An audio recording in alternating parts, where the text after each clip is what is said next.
a slave country, a country which was under the British, and a person who single-handedly went not only to America but also to Europe, the cradle of civilization as they believed, though they did not know that India was once upon a time the cradle of the world civilization up to 16th century till the time of Akbar, and had almost 25% of the world's wealth.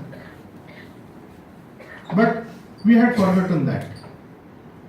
And Swamiji felt that unless India is rejuvenated, there is no hope, both in the economic and social sphere, and mainly in the religious sphere. Though ours is a secular country, but India was basically a religious civilization, a spiritual civilization. I should not say a religious civilization. There's a lot of difference between religion and spirituality. But India was a spiritual civilization, and that's why it's still living today. So he went to the West with that message. Of course, he went for some other reason. He wanted to exchange India's spirituality with the material excellence of the West. And he believed that only when we give something, we can expect something. He knew we are behind the European civilization and also the American and Japanese and other civilizations, except China. China was as poor as India in those days. But he dreamt of a future India and also China. I will be surprised to know that he made several predictions which are coming true. So he believed that the best of the West and the best of the East have to be combined. Just to produce great spiritual giants, he made a very, very drastic comment coming from a spiritual person.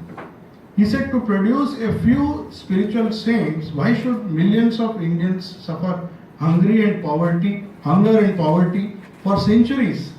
He said something is wrong. Our civilization was never like that. It was equally all the four values of life in the Vedas: Dharma, Artha, Kama and Moksha. Moksha was very important. That's the heart of our culture, spirituality. But we were not poor. We were one of the most prosperous nations on the face of the earth for several centuries, for nearly more than 5,000 years. So he asked the question, what is wrong with India? Kya problem hai? Or he did not believe in the books, because all the history books were written by British.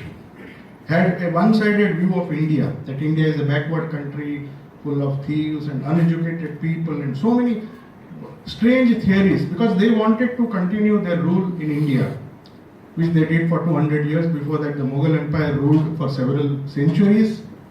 So Swami Vivekananda was a bit confused. Is this the great India which was at the helm of the world civilization for more than 5,000 or even more? Suddenly, how can it become such a poor country with hardly 0.2% of the world's wealth, GDP? So he wanted a solution. It's not that he did not know the solution, but he traveled all through the nation. Before rebuilding the nation, he wanted to feel and see for himself what is India and what does it stand for. Theoretically, of course, he knew through his guru's grace, Ramkrishna's grace, he knew what India stood for. But he wanted to see for himself by direct contact with people, by direct contact with the rich people and also with the poorest of poor, which constituted almost 90% or even more in those days. India was a very poor country. Even today, only 10% of the people own more than 90% of the wealth. And the remaining 90%, even now, after so many years of independence, and 90% of the population survive on only 10% of the total wealth of India. So you see the discrepancy. So Swami Vivekananda knew that we should have a material civilization